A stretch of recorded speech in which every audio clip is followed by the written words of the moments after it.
What's up, everyone? It's Dakota, and welcome back to another Modern video. And today we're going to be taking a look at a Dimir Murktide list that got 4th place at the Modern Challenge 64 that took place yesterday, as of the recording of this video, by TSP Gendrek.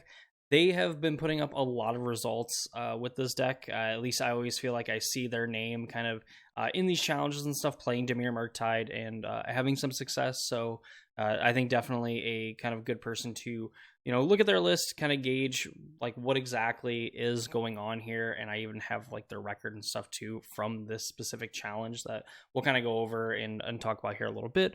Of course, before we get too deep into the Dimir Murktide deck, if you're already subscribed to the channel and you want to see more videos from me, where we post mainly about the Modern and Pioneer format, as well as doing some other longer form videos. So if any of that interests you, please consider subscribing and ringing that notification bell so you know when future videos get posted. And it's a free, easy way to support me and my content. And if you'd like to support me even further, I have a Discord server. I have a link down in the description there, along with my Twitter handle if you want to follow me on Twitter if that's something that interests you.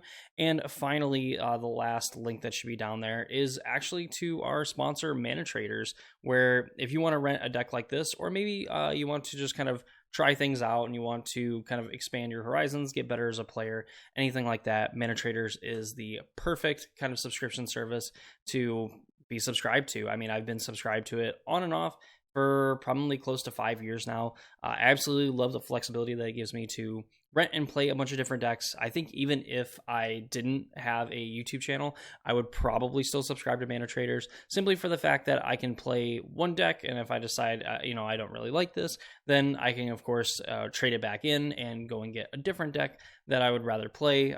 Now with like my subscription service now, I can actually rent up to two decks, the full 75 for both of them, so I can swap in and out and making testing a lot easier. So if that's something that interests you, you think you can get some kind of use out of it, go ahead, use my link in the description down below. You'll get a percentage off of your subscription when you go ahead and use my affiliate link. I really do appreciate any and all support. And with that said, and that long-winded conversation, I guess, out of the way, let's go ahead and take a look at Dimir Murktide for Modern.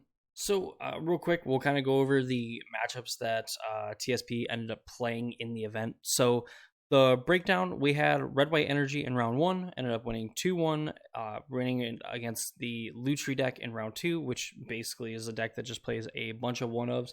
It's kind of actually crazy to watch and look at, but pretty fun nonetheless. But this deck ended up winning 2-0. Ended up going against Eldrazi Ramp in round 3, winning 2-0, and then getting paired against another Red-White Energy deck in round 4, losing 1-2, beating Eldrazi Tron in round 5, 2-0, losing to Naya Energy in round 6, still good enough to qualify for the top 8, which in the quarterfinals played against Eldrazi Ramp, winning 2-1, and then getting paired against Naya Energy, in the semifinals and losing 0-2. I guess from what I understand is that I think Murktide in particular has a pretty bad matchup against the kind of energy decks. Honestly, it feels like a lot. I mean, I'm sure there's probably decks that have good energy matchups and stuff, but nonetheless, energy is just a really tough deck to play against. It's something that people as a whole are playing a lot of, and there's a bunch of different flavors of it out there. Just all in all, just very powerful and just a lot of good payoffs for playing energy. But nonetheless, we have Murktide here, where even in like the same tweet and stuff, this person really likes the kind of approach that this version is taking, where there's no basic swamps in the main deck, playing charms and 12 creatures, which the 12 creatures being Orcish Bowmaster. The One Ring is the most played card in the format. This kind of punishes those players to a point where, if they want to kind of draw a bunch of cards and then eventually play more rings, well, they're going to have to deal with Bowmasters, and then multiple Bowmasters are very annoying. Plus some of the other decks that, play other cards that incidentally end up drawing cards, you're going to end up getting a little value from Orcish Bowmaster there as well. We have Psychic Frog Murktide, the meat and potatoes of the creatures in the deck. Psychic Frog has been a card where I've been absolutely singing its praises. Really just as a card that I liked when it was initially spoiled in Modern Horizons. I wasn't sure where it was going to necessarily fit in the metagame, if it did at all. And we see Psychic Frog fit into a few different archetypes. We see it kind of fit into the Esper Goryo's Vengeance deck as like a way to be a discard outlet, plus another way to kind of put pressure on your opponent as well. So you're not necessarily all in on like the Reanimator plan. Your plan B ends up being pretty good. And again, also just being a discard outlet, you're going to grow the frog. You're going to be able to kind of protect those cards because you're going to be able to discard them and then use your mana in the same turn to like Glorious Vengeance them back. Here, it's just a really good value creature. It's going to, just like in a lot of the other decks, it's going to be able to close out the game quickly when you need it to, which is something that historically, up until really probably the last few years, control decks had a very hard time trying to close out the game, very quickly. And we've seen control decks kind of drift away from, playing 1 or 2 win conditions to playing a few more win conditions because they do kind of fit into the general game plan. So like Psychic Frog, it deals combat damage to a player, Planeswalker. You're going to draw a card, discard cards, you're going to put counters on it, exile cards from your graveyard. It's going to gain flying. It's going to be able to fly over a gummed up battlefield and hit your opponent for tons of damage and, of course, draw you a card along the way. Murktide Regent having some synergies with Psychic Frog as well. Psychic Frog being able to discard cards to grow it is going to put more cards in your graveyard, so you're able to play a Murktide Regent even earlier without necessarily having to cast the spells that are, particularly dead in a certain matchup. And then on top of that too, when you exile cards with Psychic Frog to give it flying, you have the potential to also grow the Murktide Regent with its last ability of, whenever an instant or sorcery card leaves your graveyard, you put a +1/+1 counter on it. If you exile 3 with the Psychic Frog, you're going to put 3 counters on Murktide. Exile 2 of them, and like another card with Psychic Frog 2, and so on. So these have some pretty decent synergy together.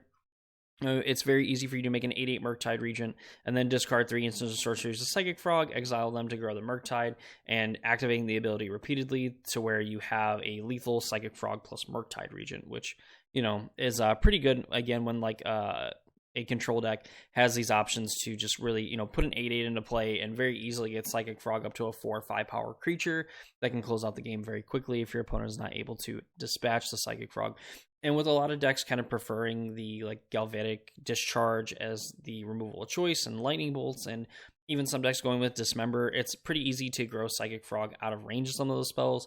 Galvanic Discharge is definitely the worst one to face because they can just bank the energy instead of, dealing 3 damage to it, where if they Lightning Bolt it, they're going to have to commit a second Lightning Bolt to be able to kill it, because then the second Lightning Bolt isn't going to kill the Psychic Frog if you don't do it in the same turn as the first one, and you're not able to like discard enough cards to kind of get rid of it. So nonetheless, it makes it a really resilient threat. And of course, your opponent spends a bunch of energy or spells trying to get rid of Psychic Frog.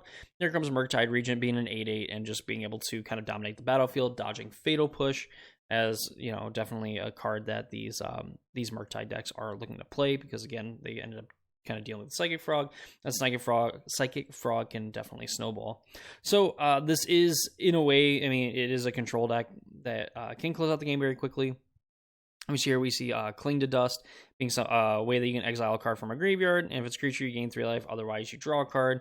You can escape it later. The escape also is going to help with Murktide Regent being able to grow it if possible, and I believe it just says if it leaves your graveyard, so I'm pretty sure if you escape a Cling to Dust, it's leaving your graveyard, going to the stack, and then going back, so then Murktide Regent's also going to get a +1/+1 counter when you cast Cling to Dust from your graveyard, which is really neat. We see one Consider in the deck. Cosign to Memory, I think, is just kind of a concession to, all the Eldrazi decks and, potentially like a hedge against Storm. Decks playing like the One Ring. Again, the One Ring is like one of the most played cards. Cosign to Memory, just being able to counter like a triggered ability. I guess you could, in theory, end up getting your opponent like with their fetch land on turn 1. You end up getting like an island. You stifle their fetch land with this. So definitely has some use cases, but a lot of the time you see this card come in against like Eldrazi and against some of the other colorless decks, against Storm. So I think just having one in the deck is kind of a good hedge, because most of the other decks are playing fetch land. So if this ends up just being a stifle for that, or stifling like a relevant ETB ability, that also works as well. We see 4 Fatal Push, 4 Preordain. And then rounding out like the 1 mana spells, we have Spell Snare and a Spell Pierce as some more interaction. Moving on to 2 mana spells, 4 Counterspell, 1 Go for the Throw. The 3 mana spells, we have 3 Archmage's Charm, 3 Force Negation, and 2 Sink into Stupor. This doubles as a land that you can have come into play untapped for the cost of 3 life. Also getting up your land count to 21. Also being a blue card that you can pitch to Force Negation and a spell itself that doesn't technically counter your opponent's spell. It returns it to its hand or a non-land permanent. So you're able to kind of get some other big creatures off the battlefield, or just kind of tempo them out by returning their spell to their hand that might have been uncounterable at first. or in the mana base, excuse me, 4 Flooded Strand, 4 Polluted Delta, and then we have 3 Water Grave, 2 Underground Sewer, or Undercity Sewer, excuse me, the Blue Black Surveil Land. We have 3 Islands, and of course 3 Darkslick Shores, so that you have as much mana that comes into play untapped in the early turns as possible. On the sideboard, we round out the playset of Cosign of Memory, 2 Nihil Spellbomb, 2 Stern Scolding, 2 Thoughtseize, 2 Glistening Deluge, Harbinger of the Seas, and Phyrexian Crusader, which I also believe in like a tweet as well, is that like the Crusader has been very good against like the red-white energy decks. So some pretty sweet tech there. They mean you can just get in and get protection from red and from white, so you're gonna be able to attack past like all of their things.